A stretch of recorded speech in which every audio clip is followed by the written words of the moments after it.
Today I want to talk about where to locate your overseas operation.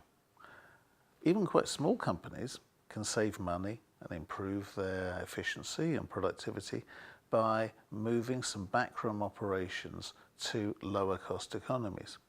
These days there's a term for it, shared services, but that can mean a call center, it can mean taking bookkeeping, accounts payable, for example, to another country. But where? There are hundreds of possible destinations. Leaving aside the financial and legal and technical ideas that everybody thinks about, there are some other things that don't get all the consideration they should. And that's what I want to talk about today. Firstly, time zone. Is time zone going to be an issue? How much real-time communication do you need? If it's a call center, you're obviously going to need people who are talking in your time zone.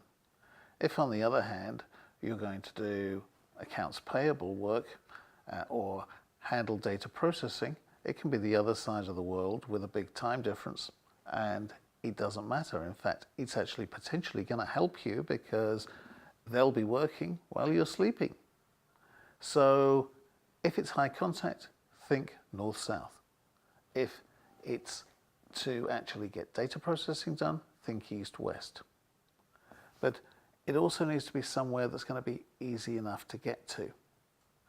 If you're going to be properly successful in an international expansion, you're going to need regular contact, physical contact between the offices. So you'll need visits from the mothership by people who can give training initially, but also some support and involvement by the top team of the business.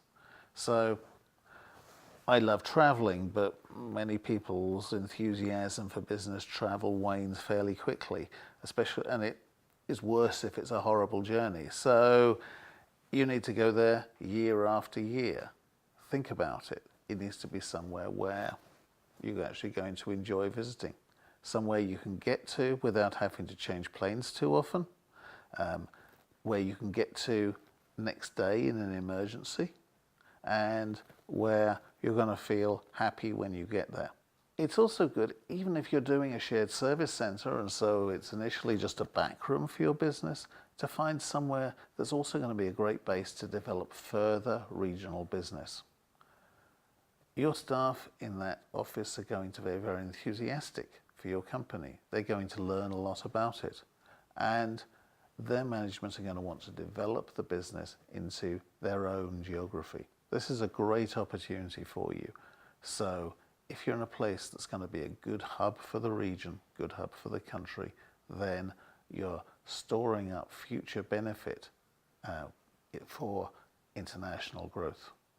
You need to think about staff more than anything else. Make sure it's easy to hire and retain the staff in the future. Even if it's easy now, you've got to think ahead.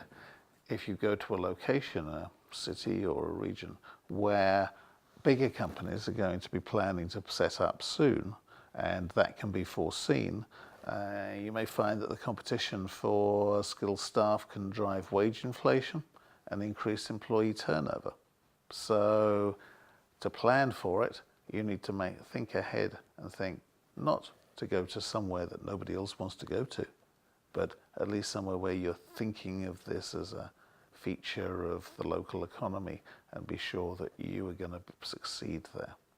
You also plan for the skill sets that you'll need in the future. You know what you need done now, but never think of the base as being just one thing. You're not setting up a call center to be a call center forever. Once it's successful, you want it to take on wider scope, more responsibility, and in fact, the best is to aim high. The higher skill the jobs, the bigger the saving you'll have by doing it overseas than back home. But in thinking about your staff, you've also got to think wider than that too. You'll want to be sure that they're paid well, of course, I assume, but you need to remember also that although the cost may be low now, salaries in developing countries almost always rise much faster than back home. Annual rates, 8 to 15%, are quite common. In some countries, wage rises are government mandated. Any merit increases go on top. You need to plan costs 5 years ahead, if you can, and stay on top of achieving productivity improvements year on year in order to compensate for that. But that doesn't make it a bad idea. It just means it's something else you've got to plan for. You've also got to look beyond pay. For example, how will your staff commute? You need to be sure they're there every day. If the only way home is by bus and the last one leaves at 6:30, and that's the case in Mauritius, for example, they won't ever stay late, or you'll have to provide minibuses to get them home. If you have staff that have a 2-hour commute in each direction, like in Mumbai or Delhi, any alternative offer that comes along with a short commute could be very tempting in the future. So think about more than just cost. Think about more than just about where you'd like to go to. Think about the people. Think about the opportunities, and think about where to go to. Thanks for watching.